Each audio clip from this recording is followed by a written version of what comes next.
Merci à l'ASFAR de m'avoir invité pour son édition rennaise. Et je vais effectivement vous parler de conciliation entre deux concepts qui sont un peu antinomiques, en fait, que sont l'analgésie et la mobilisation. En fait, c'est difficile à concilier ces deux concepts.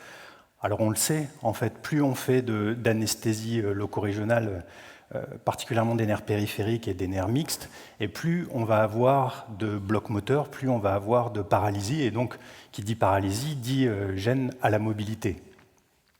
Donc sur cette méta-analyse en réseau de Terkaoui, on voyait que plus on mettait d'anesthésie loco-régionale, moins les patients avaient mal, ça c'est bien, mais aussi plus les patients étaient immobiles. Et au final, la consommation d'opioïdes était la plus faible quand on associait trois blocs, un bloc fémoral, un bloc sciatique et un bloc obturateur. Donc quand on était maximaliste sur la chirurgie prothétique du genou. Ça ne nous empêche pas en France de toujours faire beaucoup de morphine. La majorité des patients reçoivent des morphiniques en post-opératoire. Et il y a seulement 6% des patients qui reçoivent une anesthésie loco-régionale. Juste une petite aparté. Et en fait, peut-être que ce concept de réhabilitation améliorée après chirurgie, qui vise à combiner une analgésie avec une mobilisation précoce, va encore enfoncer le clou dans ce sens de diminuer l'anesthésie loco-régionale. Donc on va chercher des techniques qui sont générales à l'origine, l'anesthésie générale, les opiacés, à être de plus en plus spécifiques. Donc ça va être de l'arrachianesthésie, après ça va être du bloc nerveux périphérique. Et puis aujourd'hui, ce qu'on essaye de faire, c'est faire du blocage super sélectif des afférences nociceptives qui concernent le genou. Et c'est dans ce concept qu'a émergé l'infiltration périarticulaire en 2008, à l'initiative des chirurgiens. C'est-à-dire qu'on va mettre des anesthésiques locaux, on va mettre des anti-inflammatoires, on va mettre plein de choses dans le genou du patient. Alors le genou, c'est la poubelle du chirurgien, et l'arrachianesthésie, c'est la poubelle de l'anesthésie, chacun sa poubelle. Et puis il y a aussi les blocs sélectifs, au premier rang desquels le bloc du canal des adducteurs, qui vise à avoir les bénéfices d'un bloc fémoral sans les inconvénients que sont la baisse de la mobilisation. Et dans le papier Princeps, donc du bloc du canal des adducteurs, on a vu qu'il y avait peut-être des défauts d'analgésie. Et donc, quand on associe canal des adducteurs et infiltration périarticulaire, ben, c'est encore mieux. Et si on ne fait pas d'infiltration périarticulaire, il va falloir associer un IPAC pour avoir les afférences sensitives postérieures. Le problème, c'est que le bloc du canal des adducteurs, ben, ça marche moins bien que le bloc fémoral. C'est moins efficace, particulièrement sur la chirurgie prothétique du genou. Alors ça, on le sait depuis 2015, et puis c'est logique, parce que quand on regarde le premier papier du bloc du canal des adducteurs, ben en fait, on ne le survendait pas, ce bloc, c'est-à-dire c'était un bloc du nerf saphène. Le bloc du canal des adducteurs, c'est un bloc du nerf saphène. Okay ? Et comment est-ce qu'on peut espérer avoir une analgésie efficace avec un bloc qui ne concerne qu'une seule branche sensitive de l'innervation du genou? Ben, je vous le demande, en fait. En fait, on sacrifie l'analgésie sur l'autel de la mobilité. Alors, récemment, on s'est dit, bah, tiens, effectivement, le bloc du canal des adducteurs, c'est moins efficace qu'un bloc fémoral, alors on va essayer de remonter un peu plus haut, et on va faire des blocs du trigone fémoral. Alors là, ça devient une question de régionaliste chevronné. Et en fait, effectivement, ça marche mieux. C'est-à-dire quand on fait un bloc au canal des adducteurs haut, c'est-à-dire que c'est un bloc fémoral bas, ben on a une meilleure analgésie. Et puis, c'est parfait parce qu'il n'y a pas de différence entre le distal et le proximal sur la capacité d'ambulation du patient à agir. Et puis, quand on leur fait un time up and go, pareil, il n'y a pas de différence. Ben, c'est génial, ok, c'est bon, je peux m'arrêter là. Le bloc du trigone fémoral combine le bénéfice d'une analgésie optimale, sans les inconvénients d'une baisse de mobilité dans la chirurgie prothétique du genou. Le problème, c'est que si on s'attarde un peu plus sur les études, on voit que 100% des patients qui avaient un bloc du canal des adducteurs ou un bloc du trigone fémoral avaient une aide à la marche en post-opératoire. Si vous faites l'addition des walking assistants ici, soit ils avaient des cannes, soit ils avaient un pick-up frame, c'est-à-dire c'est ça, c'est le déambulateur, soit ils avaient un walking rolling chair, donc un déambulateur à roulettes. Alors je ne sais pas si on peut appeler ça de la déambulation précoce, En tout cas, ils avaient tous une assistance à la marche. Et puis au final, l'ERAS Society de trancher, parce que maintenant on est tous sous le coup de la réhabilitation améliorée, il faut qu'on en fasse, obligatoire. De dire, ben voilà, comparé à la LIA, les blocs nerveux périphériques ne permettent pas une mobilisation sûre et précoce des patients, et donc ils ne sont pas recommandés. C'est-à-dire que la meilleure technique analgésique pour la chirurgie prothétique du genou est carrément contre-indiquée par l'ERAS Society avec un niveau de recommandation fort et un niveau de preuve élevé. Waouh! C'est chaud quand même, hein? Et donc au final, on obtient quoi? Sur une série européenne, suédoise, bon, c'est peut-être un peu de là-bas que c'est parti aussi, mais 97% des patients qui ont une infiltration périarticulaire après chirurgie du genou. Là, on a perdu, là, hein, parce que c'est les chirurgiens qui la font, cette infiltration. Alors si c'était mieux pour le patient, pas de problème. Okay, tout le monde serait content. On a le meilleur des deux mondes. Le problème, c'est celui-ci, c'est que le patient aussi est perdant. Parce que quand on regarde un papier qui est quand même signé par Henrik Kellet, qui a fait parler de lui récemment, eh bien on voit que ces patients, après chirurgie prothétique du genou, ils se promènent avec des EN à 8. Alors ça, c'est quand même un échec total de l'anesthésie et de la prise en charge analgésique. Et là, on n'est même plus dans le confort. C'est-à-dire qu'on est presque à des niveaux de douleur d'amputation à vif sur le champ de bataille. On parle de chirurgie réglée, là. Et de conclure dans cette étude, Henrik Kellet, je le rappelle, pain has limited role for such functional recovery. Le patient hurle de douleur, mais on s'en fout. C'est ça, hein, que ça veut dire. C'est-à-dire, on s'en fout parce que ça ne gêne pas la récupération fonctionnelle et que la seule chose qui compte dans le monde aujourd'hui, c'est la récupération fonctionnelle. On a quand même l'impression que ces critères sont dictés par des chirurgiens. Alors, est-ce qu'on doit sacrifier la mobilité à n'importe quel prix? Alors, les chirurgiens, vous aurez compris, ils ont tranché. Hein. Ils se déguisent pour pas qu'on les reconnaisse, mais on les reconnaît quand même. Et j'aimerais quand même voir la littérature qui supporte cette démarche extrêmement forte qui consiste à nier complètement le vécu du patient. Alors, sur le range of motion, sacro-saint critère post-opératoire d'évaluation de la qualité de récupération fonctionnelle d'une prothèse du genou, on voit qu'en fait, il y a un bénéfice, effectivement, à 3 mois. C'est-à-dire le temps qu'on fait de la kiné en post-op, il y a un bénéfice. À 12 mois, NS. Pas d'intérêt à la mobilisation précoce sur le range of motion à 12 mois. C'est des patients qui attendent une prothèse depuis plusieurs années. Hein. Des patients qui ont une arthrose du genou depuis plusieurs années. Donc, ce qui compte, c'est que sur le long terme, sur les 10-15 ans qui vont promener leur prothèse, ils soient mieux. Dès 1 an, il n'y a plus de bénéfice. Sur la marche, il n'y a jamais de bénéfice à la mobilisation précoce. Quand même paradoxal. Et sur la qualité de vie, il n'y a pas de bénéfice. Voire il y a une dégradation parce que les patients ont eu très mal. Alors, les chirurgiens, et encore une fois Kellet, vont enfoncer le clou et dire oui, mais c'est parce que vous ne les mobilisez pas assez. Et donc, on va faire de la physiothérapie intensive en post-opératoire précoce. Je vous rappelle que les patients ont 8 de VA, et on va leur demander de faire des exercices de plus en plus intenses. C'est-à-dire s'asseoir sur une chaise et se lever, en post-opératoire précoce, hein. Lutter contre résistance, faire des squats, faire des fentes, okay, avec un patient qui a une douleur non contrôlée. Eh bien, heureusement, ça ne marche pas. Si ça avait marché, on aurait eu des soucis. Mais ça ne marche pas. C'est-à-dire qu'en fait, il n'y a pas de différence à faire de la kiné normale ou à faire de la kiné intensive. Donc la mobilisation sous ces deux formes n'a pas de bénéfice pour des critères fonctionnels. Alors on le comprend pourquoi? Parce qu'en fait, ces patients qui viennent avec une indication opératoire de remplacement prothétique du genou, c'est des patients qui ont un genou douloureux depuis plusieurs mois, plusieurs années. Donc c'est un patient qui va éviter d'utiliser son genou douloureux. Donc il va avoir une amyotrophie. Mais cette amyotrophie, elle commence déjà en préopératoire, c'est-à-dire que le patient arrive au bloc, il a déjà un déficit moteur. On ne parle pas de cathéter, on ne parle pas d'infiltration, on ne parle pas de morphine. Le patient a déjà un déficit quadricipital.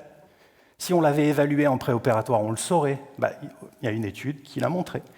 Et puis ce déficit, il ne faut pas s'attendre à ce qu'il récupère juste quand on lève le cathéter ou quand le bloc fémoral à la dexaméthasone se lève. À 4 semaines, il est toujours présent. À 12 semaines, il est toujours présent, ce déficit. Et il faut attendre 1 an pour que ce déficit se rééquilibre avec la récupération d'une vie normale par le patient. On ne parle pas de kiné intensive, on parle juste d'une vie normale. C'est ça que le patient souhaite, c'est d'avoir une vie normale. En fait, l'impact de la limitation fonctionnelle pour le patient, ce n'est pas exactement ce qu'il recherche. Et quand on regarde les causes d'insatisfaction du patient après une prothèse du genou, ce n'est pas la limitation fonctionnelle, c'est quoi? C'est la douleur persistante. La première indication opératoire d'une prothèse totale du genou, c'est un patient qui a mal, qui n'est plus soulagé et qui, par voie de conséquence, se retrouve limité dans ses capacités de déambulation, dans ses capacités de mobilisation, à cause de la douleur. Pas parce qu'il a un genou qui mécaniquement bloque. Et c'est des patients, bien souvent, vous les connaissez en consultation, qui arrivent déjà avec des paliers 2, voire avec des morphiniques. Il faut les gérer, il faut faire de l'anti-hyperalgésie, etc. Donc c'est complexe. Et c'est leur première cause d'insatisfaction, c'est qu'ils aient toujours mal. Mais on est en train de nous dire, c'est pas grave qu'ils aient mal, le principal, c'est le range of motion. Alors pourquoi c'est important qu'il n'ait pas mal? Parce que la douleur, c'est pas que de la douleur. La douleur, c'est un vécu de la douleur. La douleur, ça impacte l'individu dans son intégralité. Aujourd'hui, on parle de confort parce que c'est peut-être une façon plus large d'évaluer l'impact qu'a la douleur sur le vécu du patient. Mais on peut parler de vécu aussi du patient. Et au final, sur la capacité de récupération, vous avez une relation linéaire, inversement proportionnelle. Plus vous avez mal, moins vous récupérez. C'est évident. Plus vous avez mal, plus vous êtes fatigué. Quand on est fatigué, quand on a des migraines ou autre, on est fatigué, on n'a pas envie de bouger. Quand on a mal au genou, c'est pareil. Et puis, plus grave, plus vous avez mal, et plus vous passez de temps en douleur sévère en post-opératoire, plus vous avez de chances de vous chroniciser. C'est-à-dire que si vous passez 80% du temps sur les 24 premières heures avec des EN supérieurs à 4, vous avez presque 100% de chances de devenir douloureux chronique. Okay? Et plus la douleur est forte, EN à 8, je pense qu'on est sur des douleurs fortes, plus vous avez de chances de vous chroniciser. Et plus cette douleur dure, et plus vous avez de chances de vous chroniciser.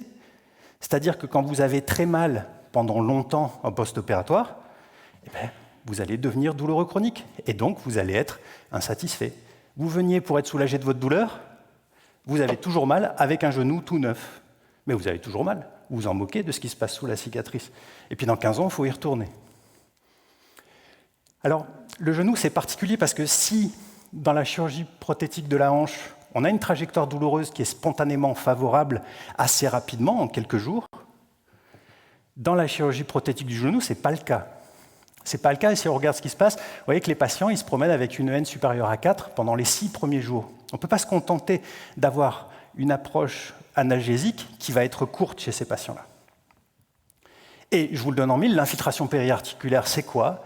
C'est une analgésie certes efficace, mais qui dure combien de temps? 5 heures. Juste le temps que le patient sorte en ambulatoire. Et on fait des prothèses en ambulatoire. Champion du monde. Mon patient n'a pas mal, il repart en vélo. Super. Dès qu'il arrive à la maison, il sort les comprimés d'oxynorme que vous lui avez prescrits. Et la sensibilisation douloureuse qui a commencé en péropératoire va persister.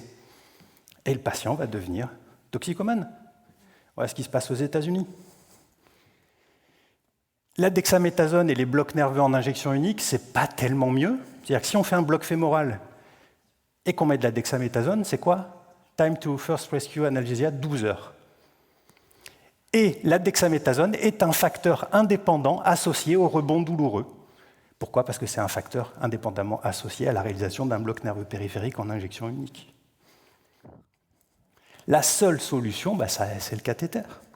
C'est le cathéter péridural en obstétrique, c'est le cathéter fémoral ou trigone fémoral haut, si vous voulez, avec l'injection continue d'anesthésie cloco pendant plusieurs jours. Et là, ça dure le temps que vous voulez. Si vous voulez le garder 5 jours, gardez-le 5 jours, 3 jours, gardez-le 3 jours. Vous pouvez aussi demander au patient quand est-ce qu'il a plus mal. Et tous les matins, vous pouvez faire une pause sur votre cathéter et demander au patient, 4 heures plus tard, est-ce que la douleur est gérable sans cathéter? Non, on le met 24 heures de plus alors. Et quand on compare la LIA, donc l'infiltration périarticulaire, le single shot en bloc nerveux fémoral ou le cathéter périnerveux, à J1, ça marche mieux le cathéter, déjà, alors qu'un single shot, ça devrait couvrir les 24 premières heures, ce n'est pas le cas, c'est pas vrai. À J2, forcément, mais à 1 mois, on a des effets persistants de ce cathéter. Ils n'ont plus de cathéter à 1 mois. Mais il y a moins de proportion de patients avec une N supérieure ou à 4, c'est-à-dire qu'on a moins de douleurs persistantes, en fait. Il n'y a pas eu de sensibilisation aussi forte chez ces patients. Quand on utilise des scores composites, parce que vu que ce qui compte, c'est que les patients sortent, mais quand on utilise un score composite qui permet la sortie du patient, parce qu'un patient qui sort en ambulatoire, ce n'est pas uniquement un patient qui est capable de déambuler, c'est aussi un patient qui n'est pas dépendant des opiacés en intraveineux. Okay, c'est aussi un patient qui n'est pas en train d'hurler qu'il a mal dans le couloir pour récupérer son ambulancier. Et donc, quand on utilise un score composite, on voit que les critères de décharge du patient sont mieux remplis quand on utilise des cathéters à la ropivacaïne plutôt qu'un sham. Okay, c'est-à-dire quand on utilise de l'anesthésie loco-régionale. Pareil pour la déambulation. Essayer de marcher avec un caillou dans la chaussure, c'est difficile. Quand on compare canal des adducteurs et bloc fémoral, c'est pareil. C'est-à-dire que quand on regarde les discharge criteria, en fait, c'est pareil, canal des adducteurs et bloc fémoral. C'est-à-dire que ce qu'on gagne d'un côté, on le perd de l'autre, etc. Mais mettez des cathéters, en fait, et faites de l'analgésie loco-régionale périphérique. Alors oui, vous allez avoir un peu plus de temps avec une attelle. Okay, c'est-à-dire que le temps que vous avez le cathéter, on ne peut pas se permettre de laisser le patient marcher sans aide à la marche et sans rigidification du déficit quadricipital, qui est la conséquence directe du blocage des nerfs sensitifs. On ne peut pas tout avoir. Donc oui, vous allez avoir plus d'attelles, mais est-ce que c'est grave ? En termes de durée de séjour, c'est pas grave. En termes de retour en centre de rééducation ou à domicile, c'est pas grave. En termes de déambulation, c'est pas grave. Ça ne change rien. En termes de range of motion à 3 semaines, c'est pas grave. 6 semaines, ça ne change rien. Sauf que dans un cas, votre patient a eu mal, dans l'autre, il n'a pas eu mal. Alors l'autre argument qu'on va nous sortir, c'est oui, mais moi, j'ai plus le droit de mettre des cathéters dans mon centre parce que le chirurgien a peur que le patient chute, et on s'est rendu compte que le patient avait beaucoup plus de chutes quand il avait de l'anesthésie loco-régionale. Alors, 2 études pour répondre à ça. Même Tsoudis, rétrospectif, petit effectif, 194 000 patients. Et quand on regarde la réalisation d'un bloc nerveux périphérique, la p-value n'atteignait même pas le seuil de significativité nécessaire pour entrer dans l'analyse multivariée. C'est-à-dire qu'en fait, il n'y a aucun lien entre la réalisation d'un bloc nerveux périphérique et les chutes. Autre étude, prospective de cohorte, quand on compare à l'absence de bloc nerveux périphérique, c'est-à-dire à la LIA, dans le cadre de la chirurgie prothétique du genou, la réalisation d'un bloc nerveux périphérique ou d'un cathéter continu, on voit qu'il n'y a pas plus de chutes dans les groupes injection unique ou cathéter continu, et il y a une protection des techniques d'anesthésie loco-régionale vis-à-vis de la réadmission du patient. Parce qu'il ne s'agit pas seulement de faire sortir le patient, il s'agit aussi qu'il ne revienne pas 2 jours plus tard parce qu'il a des douleurs incontrôlées. Et ça arrive beaucoup plus souvent quand on n'a pas d'anesthésie loco-régionale. C'est un échec de la prise en charge ambulatoire. C'est un échec de la réhabilitation précoce. Alors, et sur le devenir à long terme, ça donne quoi ? Quand on regarde ce qui se passe à 6 mois après une prothèse totale du genou, on voit que les patients qui ont développé une douleur persistante post-opératoire, c'est-à-dire les patients qui ont tellement douillé en aigu qu'ils ne s'en remettent pas, vous voyez que eux, ils ont un range of motion diminué. Ah tiens, c'est exactement l'inverse de ce qu'on nous vend. Ils ont un range of motion diminué. Ils ont un WOMAC qui est moins bien, WOMAC, score d'évaluation de l'arthrose du genou particulièrement. Okay ? Et puis ils ont des conséquences qui dépassent le cadre simplement de la douleur orthopédique, qui dépassent le cadre de leur capacité à marcher, qui va venir impacter leur vie au sens large, avec des critères de qualité de vie, l'échelle SF36. Vous voyez que c'est des patients qui deviennent anxieux, des patients qui ont des composantes mentales du SF36 qui se dégradent. Bref, vous avez dégradé la qualité de vie de votre patient. Donc, en conclusion, pour moi, il ne faut pas opposer l'analgésie et la réhabilitation. De toute manière, on ne peut pas faire de réhabilitation chez un patient douloureux, ce n'est pas possible. La prévention de la douleur, c'est bien sûr plus efficace que son traitement. Un patient qui n'a jamais eu mal, c'est un patient qui va être plus confiant dans la réalisation de sa chirurgie, qui va être capable d'aborder la rééducation avec plus de sérénité et donc d'avoir des résultats meilleurs. Et l'analgésie locoroginale, ça doit rester plus que jamais le gold standard. Voilà, je vous remercie pour votre attention.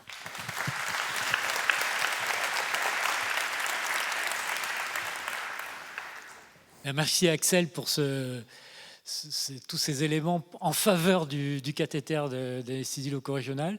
Est-ce que vous avez une question dans la salle?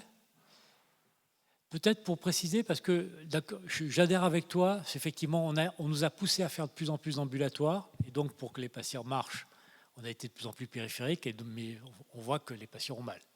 Donc quand tu dis cathéter de péridurale, tu as dit 48 heures, 72 heures, comment tu gères l'ambulatoire? Tu les gardes 24 heures ou 48 heures? Comment il y a quand même une part d'ambulatoire, je suppose, quand même dans ces patients ou ces patientes-là? Comment tu t'organises? Alors, à titre personnel, tu veux dire, oui, dans notre sens, on fait de la prothèse du genou ambulatoire. Ce n'est pas pour tout le monde, ce n'est pas pour tous les patients. Mais indépendamment de ça, que le patient soit hospitalisé ou qu'il rentre chez lui le jour même, ils ont tous un cathéter périnerveux. Bon, quand ils sont hospitalisés, les infirmiers du service sont formés, ça, il n'y a pas de souci. Et quand ils retournent à domicile, on travaille avec un prestataire, puis on a une ligne ouverte en permanence avec un médecin en cas de souci. Et c'est des patients qui sortent avec un cathé fémoral. Et l'autre avantage, c'est qu'il y a une infirmière qui passe le voir 2 fois par jour. Et pour le suivi de la prothèse du genou, c'est pas mal quand même. Donc ça nous permet de garder un contact et puis d'évaluer nos patients aussi, d'avoir ce cathéter.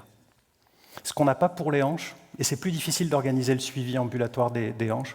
Ils ont moins mal, c'est censé bien se passer, peut-être un peu mieux. Alors il y a maintenant la création d'un acte pour la prise en charge infirmière en ambulatoire également pour ces patients-là, mais en tout cas, vu que c'est le genou qui nous concerne aujourd'hui, c'est comme ça qu'on fait. Du coup, il n'y a toujours pas de questions?